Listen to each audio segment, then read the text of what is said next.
Because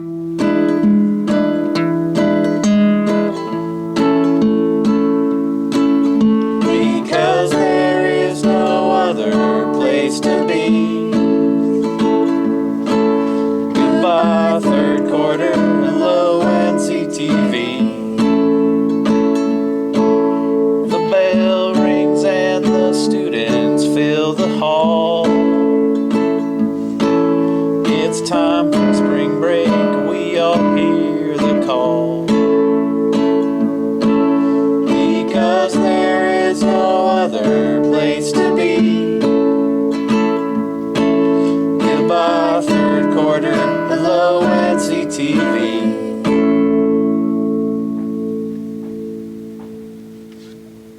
My name is Caitlin Cooper. And I'm Brad Nacken. And welcome to NCTV. Our first story today has to do with magic and adventure. A group of NC students sets up at the cafeteria during lunch to play Dungeons and Dragons. Let's take a look. D&D is Dungeons and Dragons, and it's a role-playing game. Pretty much it's just like an all-around imaginative RPG madness game where your DM pretty much just tells you what to do and you can do it, and your character is just your own free will and whatever you want. Strength check, dex check if you want to save yourself. I'm going into water, and if I'm in water, does that mean I can swim? You're an armor, dude. Yeah, I want to get myself out of there. My character is a skeleton who carries his pack inside of his ribs because he insists on making puns about having a body bag with him. I am a blood mage, level 5, and her name is Rose. The fun thing about D&D is you can be whatever gender you want, you can be whatever race you want, you can be literally anything. Wait, let me see.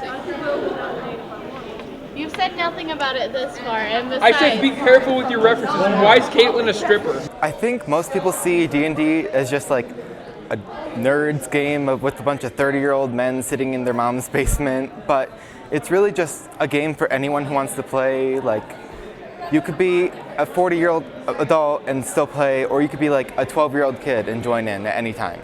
It's for everyone. Something often used in D&D is courage, but it's also used in real life. Let's see what NC students have to think about courage. But first, today's trivia question. So last week's winner was Dakota Weymouth. Good job, and the answer was Everything Everything by Nicola Yoon. So come pick up your prize at room 153. Today's trivia question is, how many seniors are there in the senior class this year?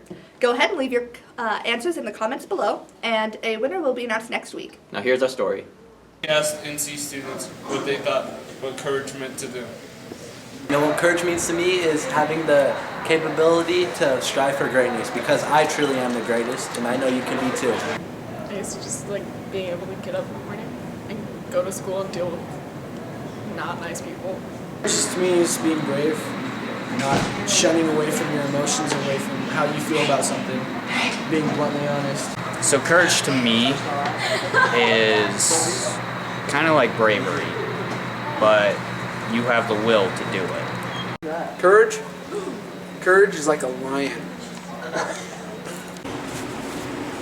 Courage means to me that you're able to do things that everybody else is afraid of doing.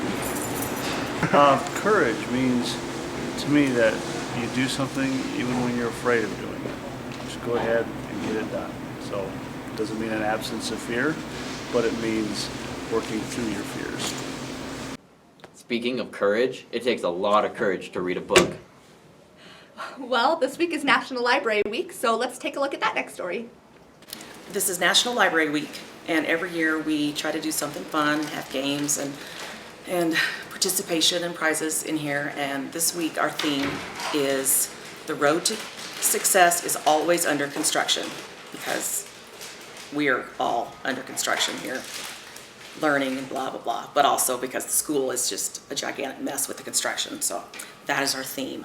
And we've had different games every day that somehow are related to construction. Well, I just happen to have a list of them right here. The first game we had ring tosses over pylons, and they were just little cones, but we pretended like they were big construction cones. And then the second day we had beanbag toss into dump trucks, and they were Tonka truck dump trucks, but it worked just fine.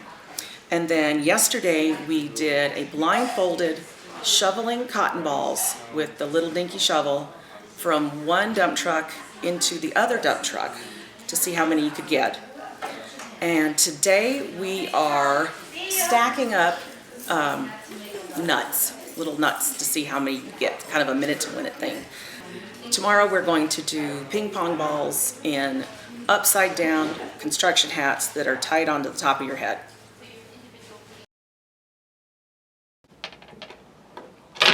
Okay, we both really suck at this game.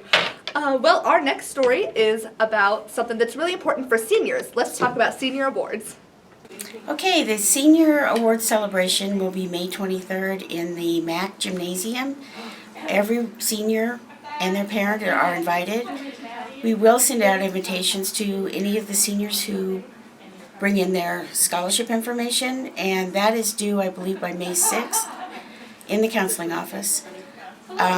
Awards also include any building awards. We give out NC, Spirit, Quiet Inspirational, and Principal Awards from the building. Plus there are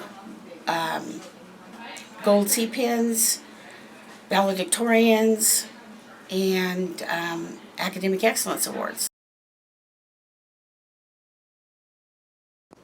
Thinking about graduation can be really scary sometimes. And you know what's even scarier than graduation? Graduating and not having a house because you're in debt. Our next story is about financial literacy and how you can avoid being in debt. It's imperative that students who are now in high school have a good understanding of how finances work, how the banking system works, how the insurance industry works, what to do, what to avoid, what to invest in, what to not invest in. These are all things that are absolutely necessary, and I think through, in the past, a lot of young adults have just kind of gone out into the world and not understood how any of it works. And as a result, we see many Americans saddled with more debt than they could have ever imagined, and it's causing problems. It's causing problems in families. Definitely marriages are falling apart. It's the number one reason marriages fall apart. It's because of financial difficulties. So it's absolutely imperative that students have a good handle on what's going on in the financial world before they're responsible for their own bills and their own investments and things like that. So as soon as you can. They talked about that, and that was one of the most powerful points of the whole Gooding presentation was the point about compound interest. You got to get that working for you when you're young. When you're older, you can't catch up. There's a lot of different examples out there of people that start saving when they're young and what happens to their money as compound interest starts to take effect. And if you wait, you lose out on that opportunity to have your money make money. So saving is a priority. It's got to be now. You have to budget. If you don't budget, you won't know where your money's going. It'll slip through your fingers and you won't have any.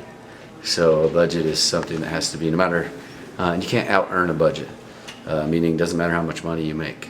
You have to keep a budget because income, unfortunately we have this idea that income equals wealth. And that's why a lot of people think if they go out and get a job that pays a lot, then financially they're going to be fine. It's not the case. If you're not budgeting, that money will slip through your fingers, and no matter how much you make, you can get into financial difficulties. Well, that's all for today's show. Thank you for watching NCTV. They're from the Mustangs. Or Phillies. No.